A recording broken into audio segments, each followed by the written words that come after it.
सविता वर्मा परिवार की बड़ी बहू थी। अब घर में काम तो बहुत था, लेकिन काम करने वाला कोई नहीं था। चाहे वो पति रमेश हो या देवर राजीव हो, सभी को बस ऑर्डर देना आता था। अब घर में बूढ़ा हो या जवान, सभी की स्थिति एक जैसी थी।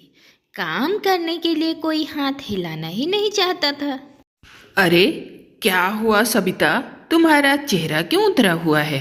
अगर कोई बात है तो मुझसे कहो। अब मुंह तो उतरेगा ही ना रमेश। आप शादी करके कोई लड़की लाए हो या मशीन? क्योंकि इस घर के काम तो कभी खत्म होने का नाम ही नहीं लेते। अरे सबिता, काम तो सभी औरतों को करने पड़ते हैं ना। अब जब तक तुम नहीं थी, माँ ये घर संभाल रही थी। अब तुम आ गई हो तो ये जिम्मेदारी तुम्हारी है। अब इसमें इतना नाराज होने वाली क्या बात है? हाँ हाँ, नाराज होने वाली कोई बात नहीं है।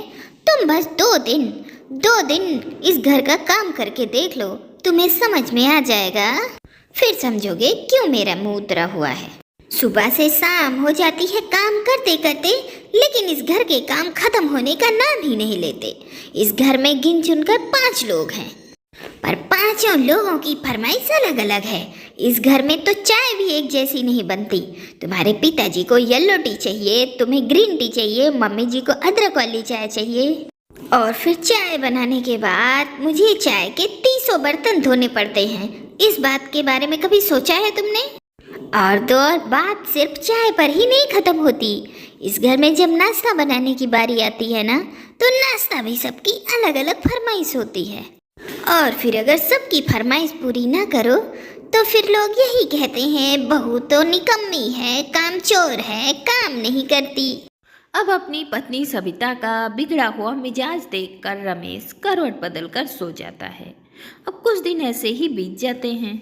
अब घर में सभी लोग ये महसूस कर रहे थे कि सविता बात बात पर चिढ़ जाती है, झल्ला जाती है और उसके चेहरे से थकान भी दिखाई देती है।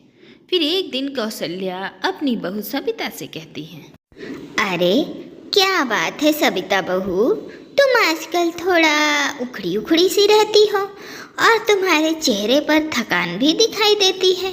क्या तुम्हारी तबीयत ठीक नहीं है क्या बेटा?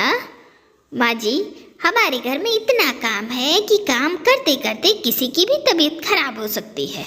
माँ जी, मैं परेशान हो गई हूँ सुबह 5 बजे से लेकर रात को 11 बजे तक, पर इस घर का काम खत्म ही नहीं होता।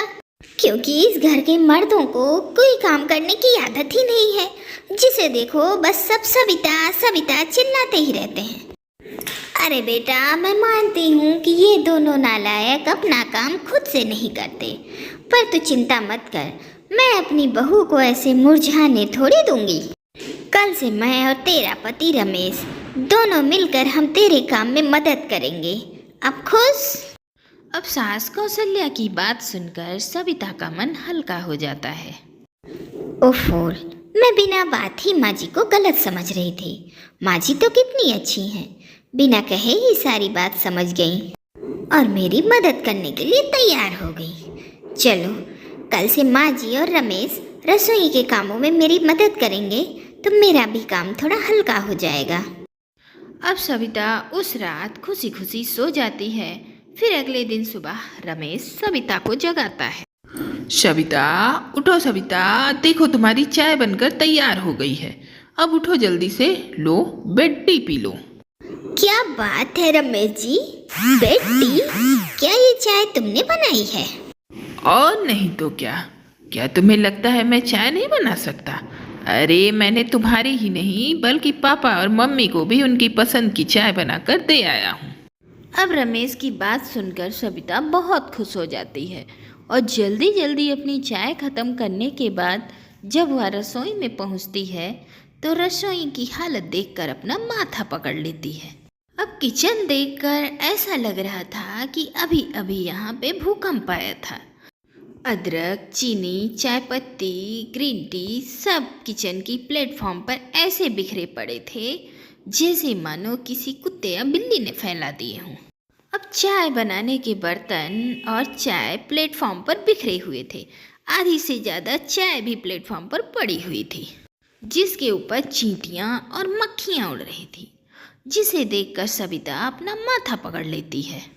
अब जल्दी जल्दी वह किचन की सफाई करके नहाने चली गई और जब वह नहा कर आई तो सासू माँ उसे मुस्कुराती हुई मिली। अरे सबिता बेटा, नहा कर आ गई? आजा, चलो जल्दी से नाश्ता कर लो। देखो मैंने नाश्ते में पोहा और ब्रेड और जैम तैयार किए हैं। अब जिसको जो खाना हो खा सकता है। अब सविता इस बात से बड़ी खुश थी कि आज उसको पहली बार इस घर में बना बनाया नाश्ता मिल रहा है। अब सासू माँ के हाथों का बनाया हुआ नाश्ता चट करने के बाद सविता रसोई में जाती है। अब रसोई में पहुंचकर जब सविता देखती है तो उसे चक्कर आने लगता है। अब जिस रसोई को वो अभी अभी चमका कर गई थी, उस रसोई की हालत तो अब पहले से भी बुरी थी। जैम का ढक्कन खुला हुआ था और चींटियाँ उसके अंदर घुस गई थी और पूरी प्लेटफॉर्म पर गंदगी तो ऐसे बिखरी पड़ी थी मानो कचरे वाली गाड़ी। प्याज और टमाटर के छिलके, हरी धनिया की पत्तियाँ, आधी कटी हुई प्याज, सब कुछ ऐसे किचन में फैला हुआ था। पिताजी को फल काट कर देने के बाद उसके छिलके भी प्लेटफॉर्म पर ऐसे ही बिखरे हुए थे। अब किचन की ऐसी दुर्दशा देखकर सविता को गुस्सा तो बहुत आता है, पर वो बेचारी करती भी क्या। अपने गुस्से पर कंट्रोल करके वह एक बार फिर से किचन की सफाई कर देती है। और साफ सफाई करने के बाद सविता लंच बनाने लगती है। अब दोपहर का खाना बनाने के बाद सविता अपने कमरे में आराम करने चली जाती है। देखते ही देखते शाम को 6 बज गए, तभी उसे किचन से खटपट की आवाज़ आती है तो उसकी नींद टूट जाती है और वह लपक कर बिस्तर से नीचे खड़ी हो जाती है। हे भगवान, कहीं माँ जी तो किचन में नहीं है। वो मेरी और मदद करें, इससे पहले मुझे जाकर माँ जी को रोकना होगा, क्योंकि वो मेरी 5 मिनट की मदद करेंगी तो अगले 20 मिनट तक मुझे किचन की सफाई करनी पड़ेगी। हे भगवान, मुझसे गलती हो गई, मैंने इस घर में किचन में मदद मांग ली। आज सविता दौड़ती हुई किचन में जाती है, लेकिन शायद अब देर हो चुकी थी। माँ जी किचन में गैस पर चाय का पॉट चढ़ा चुकी थी और कढ़ाई चढ़ाकर पकौड़े तलने की तैयारी कर रही थी। अब तो आप समझ गए होंगे कि सिर्फ चाय बनाने से किचन में इतना बड़ा भूकंप आया था, तो पकौड़े बनाने में क्या हाल होगा। अब चाय और पकौड़े बनने के बाद बेचारी सविता एक बार फिर से किचन की सफाई में जुट जाती है और अगले कुछ दिनों तक यही सिलसिला चलता रहता है। अब घर का कोई भी सदस्य किचन में जाता तो किचन में पूरी तरह से तबाही मचाकर बाहर आता।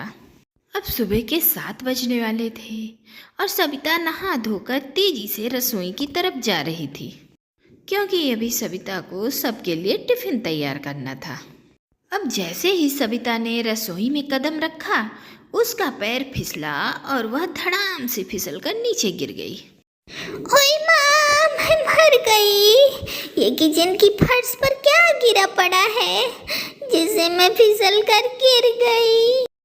अरे सविता, तुम्हारा ध्यान कहाँ था? देख कर नहीं चल सकती? अरे वो तो माँ जी ने कहा था मुझे कि मैं नाश्ता बनाने में तुम्हारी मदद कर दूं। बस हाथ से थोड़ा घी नीचे गिर गया था। अरे तुम भी ना देख कर भी नहीं चलती। अरे तो मुझे क्या पता था कि आप जैसे होनहार लोग जमीन पर घी भी गिरा सकते हैं। अब दर्द के मारे सविता का बुरा हाल था और उसका पारा 7वें आसमान पर चढ़ गया था। रमेश, तुम अभी के अभी किचन से बाहर निकलो। मेरी मदद करने के लिए शुक्रिया, मैं आगे का काम कर लूंगी। अरे सविता, मैं नाश्ता बना रहा हूँ, नाश्ता बनाने के बाद ही बाहर जाऊंगा। अरे नहीं नहीं, बस बस, मैंने कहा ना तुम अभी के अभी रसोई से बाहर निकलो। अब और मुझे तुम्हारी मदद नहीं चाहिए। अरे मदद क्यों नहीं चाहिए? अब मैं तुम्हारी मदद कर रहा हूँ तो टोको तो मत, फिर मुंह भुलाए बैठी रहती हो कि कोई मदद नहीं करता, कोई मदद नहीं करता। अरे बाबा, मैं तुम्हारे हाथ जोड़ती हूँ, तुम जाओ रसोई से। तुम जैसे बिस्तर पर बैठे बैठे ऑर्डर चलाते थे ना, वैसे ही ठीक हो। मुझे ऐसा काम करने वाला पति नहीं चाहिए जो एक काम करे और 10 काम फैला दे। देखा देखा, फिर से ताना मार रही हो। अब मैं रसोई से बाहर हरगिज नहीं जाऊंगा। मैं तुम्हारी मदद करूँगा। अब सविता रमेश को रसोई से निकालने की बहुत कोशिश करती है, लेकिन रमेश है कि टस से मस नहीं होता। फिर अंत में सविता तंग होकर पैर पटकते हुए रसोई से चली जाती है। अगर इन दोनों माँ बेटा को मैंने रसोई में जाने से नहीं रोका तो दिन में 10 बार रसोई की सफाई करते करते मेरी तो जान निकल जाएगी। इन दोनों को तो मैं कई बार कह चुकी हूँ कि मुझे इनकी मदद नहीं चाहिए, मैं उनकी मदद के बगैर भी ठीक थी, लेकिन ये लोग हैं कि सुनने का नाम ही नहीं ले रहे हैं। अब ऐसा क्या करूँ कि ये लोग रसोई में जाना बंद कर दें। अब सविता बेचारी सारा दिन बैठकर दिमाग पे जोर डालती है कि आखिर कैसे माँ जी को और रमेश को रसोई में जाने से रोका जाए।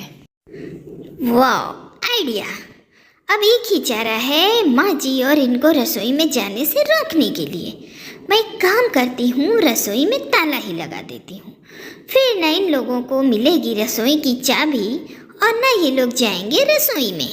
कम से कम मुझे रसोई में जो 10 बार रगड़ रगड़ कर सफाई करनी पड़ती है उसे तो छुट्टी मिलेगी। अब सविता का ये आइडिया काम आ जाता है। रसोई में ताला लगाकर चाबी कमर में लटकाए रहती है और पहले की तरह काम करने लगती है और उसको मिल जाती है सासू माँ और पति की मदद से छुट्टी।